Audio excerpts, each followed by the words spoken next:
บโซโลโกรนังสุดได้สนสติงออกเนี่ยนิ่งเขี้ยวมอปีกรมตีพรำได้มีสมาชิกจำนวนประมวยเนี่ยได้ชมูตีมือมีชมูไทยไปบรมัยตีปีไซเอพิงตีใบโอสพานีตีบุ้งกระจิกชมตัวชมูแพงกันเนี้ยตีพรำพอนใส่นิ่งหนังจงกลายตีประมวยชมูกายสกเกียวจังโจบดอ table of content คือตีมวย introduction ตีปี main character ตีใบ financial crisis in 2008 ตีบุญ summary ตีแปม best key โจบดอจำนวนตีมวยคือ introduction of stupid to fail ได้คือจิตสได้ในขนมตัวนี้เกี่ยนังให้ได้บัตรทอดได้อ้างท่าซาจีบกรรมมวยจีพิเศษทายปันให้ได้บัตรทอดได้เมียนตุ่มหงทมเมียนตำแหน่งตำนองขณีจีมวยขณีได้การปราใจระบบผูกแก้คือจีมอนตรายดาวประปอนเศรษฐกิจถมเจียงโดยชนะหายกูแต่เตอร์บ้านคอมโตรดาวรีรัฐบิบ้าหรือเป็นได้ผูกแก้ประชมมุกเนาการปราใจได้อากาศเหม็นหลังเบียท่าทุบทุบฟ้าแต่บางเก็บเป็นนิยมได้สหได้สมาชิกสหรัฐอเมริกในขนมสวรรค์การสัพเพชนำมาป้อมบัวร้อยไปสับบุญดาวบิพิแซ่อัมเปียอันตรากงระบอาชีพกรรมเทนีรับโรคระบรรยาสะปอนจิมวยนังconflict event เปียนี้ตระบานปราปรามเอามาแก้วในขนมซาปอมีนได้ในขนมซาปอมีนได้มีการสระเดียงเคลียจงวิงเอามีนการสังกรุปีธนิกีมุนนี่เปียนี้ตระบานเล็กลายจีเปียเล็กโคลในขนมสันตระกระทาบนต่อปีปีบัตรให้ได้มาเท่าขนมปีพบโลกนำปีปอบป้าปีปอบใบแต่เนี่ยริก้นเคยทาก้นโยกใบนี่มีแหลกขนาดตัวขณีห้าวธนิกีทมทมหรือสถาบันเซมเตี้ยกัวแต่เตอตกอาปราเจ็บบาสันบักกากกรองนะฮะในเพจระบบปุกเก้มันมีประสิทธิภาพในริกอนมูจุนนุดเชียซีวิโตอาเลนสกินเชื่อท่าองการทมแบบนี้กลัวแต่เตอบ้าบุกใบได้อาจจะตนามีนินออสทูเบทูเฟลทูเบทูเฟลก็จิตปีปราในขณะวิสัยธนิกีบ้านธนิกีนึงให้ได้บัตรทบดับใบปีปอนันนี้ปีสาชีบกรรมแต่มีภาพปอเศรษฐกิจยางสำคัญแต่เรือปีพบโลกให้การปราใจอาจบรรดาอาเมียนวิบัติให้ได้บัตรทบตัวเต็มปีพบโลกโดยซาตายตัวเนตีดอสำคัญระบบปุกเก้ขนมกาแต่ซาตะละเอียดเพียบรบปอนให้ได้บัตรทบเราทำผิดบ้าบานชินเจิงเจ้าขนมปฏิการในการดูรลมในติปซาหรือวิสัยจีตบองยังขยมซ้อมจุดส่วนแนวคนี้ยังขยมชมูคอนเซเนตมาปีกรมตีพรำได้จะนักบอลย่อมคือเรียบร้อยปีชมูตัวอังนักน้องหึงถูกบิดถูกแฝให้นักน้องหึงนักได้คือตัวอังเมียนจำนวนดับบนตัวอังได้ยังจงมาดาตัวอังตีมุดคือโลวิลเลียมฮาร์ดได้กอดดาตัวจีฮันพัชชันคือเชียเลขาธิการรัตนาเกนังเชียไตตะนิยบัตบัตการระบบกรมฮ้นโกลแมนชัยตีปีคือโลกแชมป์โวได้กอดดาวตัวเชียดิกโฟร์ดคือเชียประเทศนังนิยบัตบัตการในกรมฮ้นลิมันปราดาตีใบคือโลกเบลลี่แกร็บได้กอดดาวตัวเชียทิมแคทเนอร์คือเชียประเทศนิวยอร์กฟิตตีบ้วนคือโลกสไลอัมมีคัชชันได้กอดดาวตัวเชียเอเรนคอรันคือเชียซีโอระบบลิมันปราดาตีพรำคือโลกเอวันแฮนเดอร์คือเชียกอดดาวตัวเชียไลเออร์เบลงฟินคือเชียประเทศนังเชียในยุคปฏิบัติการระบบกรมฮ้นโกลแมนชัยตีประมุขคือโลกเอ็ดเวิร์ดอัสเนอร์คือเชียกอดดาวตัวเชียเวรันโบเฟตคือเชียมาจากเพียฮอนจำบ้องประเทศนังเชียในยุคปฏิบัติการในกรมฮ้นเบกเชอร์ฮันนาเวสยังโจมาดาตีปัมปีคือโลกอายาอัสตาคือดาวตัวเชียเนลคาร์คารีคือเชียจำนวนการเลขาธิการตัวมันตกเศรษฐกิจนังอภิวัตอันตรายยังโจมาดาตัวอังตีปัมเบย์คือโลกไซนิชซินทีเนชั่นในกอดดาวตัวเชียมิเชลดาวิส ហើយគាត់គឺជាជំនួយការលេខាធិការរដ្ឋាភិបាលសម្រាប់ការសាធារណៈនិងជានាយកផែនការគោលនយោបាយយើងចូលមកដល់តួអង្គទី9គឺលោក Tophergas ដែលគាត់ដើរតួជា Jim Vacation ដែលគាត់ជាប្រធានបុគ្គលិករបស់នាយកដ្ឋានរដ្ឋាភិបាលសហរដ្ឋអាមេរិកយើងចូលមកដល់តួអង្គទី10គឺលោក Paul Van Marty ដែលគាត់ដើរតួជា Ben Bernanke ដែលគាត់គឺជាប្រធានធនាគារកណ្ដាលហើយយើងចូលមកដល់តួអង្គទី11គឺលោក Peter Hammond ដែលគាត់ដើរតួជា Grace Topper គឺជា Chairman of the SEC យើងចូលមកដល់តួអង្គទី12គឺលោក Michael Mordaunt គឺគាត់ដើរតួជា John Tant គឺ CEO of Marine League ចូលមកដល់តួអង្គទី13គឺលោក Asha Mehta គឺជាគាត់ដើរតួជា Wickham Pandit គឺជា CEO of City Group យើងចូលមកដល់តួអង្គចុងក្រោយដែលជាតួអង្គទី14គឺលោក Bill Perlman ដែលគាត់ដើរតួជា Jasmine Diamond គឺជា CEO of JPM Organ ចំណុចខ្ញុំបានបញ្ចប់ខ្ញុំសូមបន្តទៅឲ្យមិត្តភ័ក្តិរបស់ខ្ញុំរៀបរាប់នៅចំណុចបន្ថែមទៀតសូមអរគុណជាមុនខ្ញុំសូមគោរពជំរាបសួរលោកគ្រូនិងមិត្តរួមថ្នាក់ទាំងអស់គ្នានាងខ្ញុំឈ្មោះអុកសុផានីមកពីក្រុមទី5ដែលខ្ញុំឡើងមកបកស្រាយចំណុច Bearston ហើយនៅក្នុងចំណុច Bearston ហ្នឹងគឺគេមានចំណុចធំចំនួន3ដែលនិយាយទាក់ទងទៅនឹងទី1គឺ Bearston ហ្នឹងគឺជាធនាគារវិនិយោគសកលដែលមានទីតាំងនៅទីក្រុង New York ហើយវាបានដួលរលំទៅវិញនៅអំឡុងពេលដែលមានវិបត្តិហិរញ្ញវត្ថុនៅឆ្នាំ2008ហើយធនាគារហ្នឹងគឺ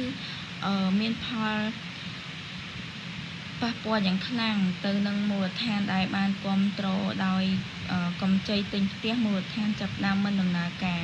ហើយចំណុចមួយទៀតហ្នឹងគឺគេនិយាយទាក់ទងនៅថ្ងៃទី14ខែមិនិនាឆ្នាំ2008ហ្នឹងគឺធនាគារFederal Reserve Bank of New York ហ្នឹងគឺបានផ្ដល់ផលប្រាក់កម្ចីចំនួន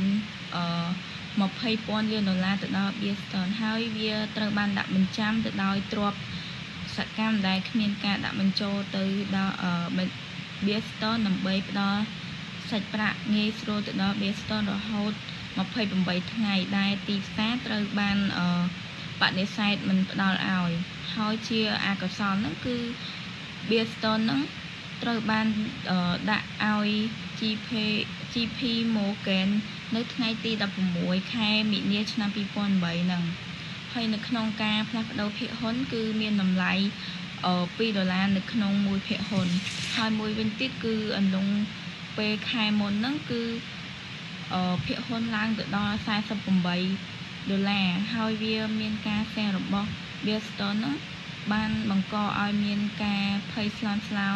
នៅ Wall Street នឹងបណ្ដាលឲ្យមានវិបត្តិសាច់ប្រាក់ងាយស្រួលរបស់ធនាគារដែលមិនបានផ្ដល់សាច់ប្រាក់កម្ចីទៅឲ្យគ្នាទៅវិញទៅមកហើយជារឿយៗហ្នឹងគឺបានគេប្រើប្រាស់សញ្ញាសម្គាល់ថាសម្រាប់ការចាប់ផ្ដើមនៃការដួលរលំផ្នែកហិរញ្ញវត្ថុនៅឆ្នាំ2008ចូលចំណុចLehman Brothers ដែល Lehman Brothers ហ្នឹងគឺបានរកឃើញនៅក្នុងឆ្នាំ1850ដោយបងប្អូនចំនួន3នាក់គឺ Henry E. Miller និង Meyer Lehman ដែលនៅពេលដែលធនាគារដែលបានធ្វើការបំលាស់ទីពីសហរដ្ឋអាមេរិកមកប្រទេសអាល្លឺម៉ង់ហើយធនាគារ Lehman ហ្នឹងគឺជាធនាគារដែល invest មួយដែលមានលេខរៀងទី4នៅក្នុងWall Street Wall Street ហ្នឹងគឺជាសមាគមធនាគារដែលធំហើយWall Street ហ្នឹងបានបណ្ដាក់ទុនយ៉ាងច្រើននៅក្នុងការដែលបន្តបន្ថែមគណៈពេលដែលតម្លៃបានចាប់ផ្ដើមធ្លាក់ចុះនៅថ្ងៃទី15ខែកញ្ញាឆ្នាំ2008បងប្រុស Lehman ហ្នឹងបានខ្សែធនជាមួយនឹងបំណុល$619,000 លានដំណោះស្រាយនោះគឺមិនមានធនាគារណាព្រមទិញនោះទេរវាងធនាគារBritish Barclays និង Bank of America ហ្នឹងមិនបានទិញ Lehman នោះទេបើហើយ Bang ở American ហ្នឹងគ្រាន់តែលឺថា problem ដែល Lehman Brothers មានបំណុលហ្នឹងសាយធនហ្នឹងគឺគេបដិសេធភ្លាមបើចំពោះ British Barclays វិញបានសិក្សាពី Lehman វិញក៏ប៉ុន្តែនៅពេលដែលគេតាក់ទងទៅក្នុងការងារខាងពិភាក្សាឬក៏ការគ្រប់គ្រងឬរកសម្រេចហ្នឹងដោយគេមិនបានទិញវិញនោះឡើយអញ្ចឹងហើយនៅពេលនោះគឺ Lehman បានប្រកាសខ្សែធននៅថ្ងៃទី15 ខែ 9 ឆ្នាំ 2008 ដែលចំនួនទឹកប្រាក់បំណុលគឺ$619 លានដុល្លារជំរាបសួរលោកគ្រូសួស្តីអ្នកទាំងអស់គ្នាចូលដល់ចំណុចនាងខ្ញុំនិយាយអំពីចំណុចធំៗទាំង4ដែលនាំឲ្យ Lehman Brothers ហ្នឹងបរាជ័យទី1និយាយអំពីហានិភ័យធនាគារហ្នឹងបានប្រថុយខ្លាំងពេកដោយគ្មានសមត្ថភាពដែលត្រូវគ្នាក្នុងការប្រមូលប្រាក់យ៉ាងលឿនចូលដល់ចំណុចទី2និយាយអំពី culture ហ្នឹងការគ្រប់គ្រងបានផ្ដល់រង្វាន់ដល់ការប្រថុយហួសហេតុហើយមិនអើពើនឹងហានិភ័យចូលដល់ចំណុចទី3និយាយអំពី over confident ក្រុមហ៊ុននេះពឹងផ្អែកលើផលិតផលហិរញ្ញវត្ថុដ៏ស្មុគស្មាញដែលផ្អែកលើកំណើនអចលនទ្រព្យយ៉ាងឆាប់រហ័សខណៈដែលទីផ្សារអចលនទ្រព្យចាប់ផ្ដើមធ្លាក់ចុះចំណុចទី4និយាយអំពីភាពអសកម្មនៃបទបញ្ញត្តិគណៈកម្មការមូលបត្រនិងនាយកករផ្សេងទៀតមិនបានចាត់វិធានការទេពួកគេបានដឹងថាបងប្រុស Lehman Brothers នឹងកំពុងប្រថុយខ្លាំងពេកប៉ុន្តែទីភ្នាក់ងារមិនដែលតម្រូវឲ្យ Lehman ធ្វើអ្វីអំពីវានោះទេបន្ទាប់និយាយអំពី AIG American International Group គឺជាអង្គភាពធានារ៉ាប់រងពិភពលោកឈានមុខគេដែលផ្ដល់សេវាកម្មធានារ៉ាប់រងលើទ្រព្យសម្បត្តិហើយធានារ៉ាប់រងអាយុជីវិតនិងដំណោះស្រាយចូលនិវត្តន៍និងសេវាកម្មហិរញ្ញវត្ថុផ្សេងទៀត AIGSP បានសម្រេចចិត្តដកប្រាក់តាមនិន្នាការហើយធានាថា CDO នឹងប្រឆាំងនឹងលំនាំដើមតាមរយៈផលិតផលហិរញ្ញវត្ថុដែលគេស្គាល់ថា Credit for Swap ចំណុចនេះខ្ញុំត្រូវបានបញ្ចប់អរគុណលោកគ្រូ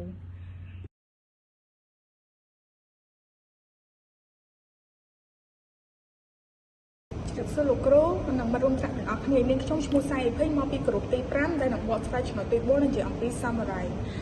នៅក្នុងចំណុចនេះគឺយើងនិយាយអំពី Too Big to Fall ដែលបានផ្ដល់ឲ្យពីក្រោយឆាកដែលមើលការទស្សនារបស់អ្នកលេងសំខាន់នៅក្នុងអំឡុងពេលវិបត្តិហិរញ្ញវត្ថុឆ្នាំ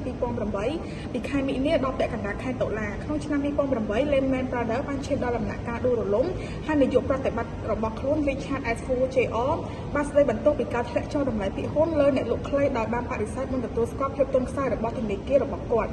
ជំនួសមកវិញគាត់បានស្វែងរកការបំពេញសាច់ប្រាក់ពី Warren Buffett ហើយថែមទាំងបានបន្តបញ្ចូលគ្នាជាមួយនឹង Bank of America BOM និង Barclays លេខាធិការធនាគាររបស់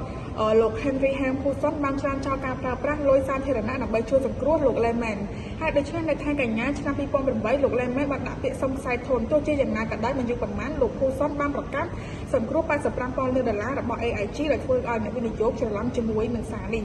Lehman បានបរាជ័យប៉ុន្តែ AIG ធ្វើមិនបានជាការឆ្លើយតបទៅនឹងសេដ្ឋកិច្ចកាន់តែពិបាកលោក Hampton បានជំរុញផែនការមួយដែលរដ្ឋាភិបាលសហរដ្ឋអាមេរិកបានទិញទ្រព្យសម្បត្តិចំនួន$500 លានបន្ទាប់ពីបរាជ័យគាត់បានមករៀបចំផែនការដើម្បីកាន់កាប់ភាគហ៊ុនដោយផ្ទាល់នៅក្នុងធនាគារ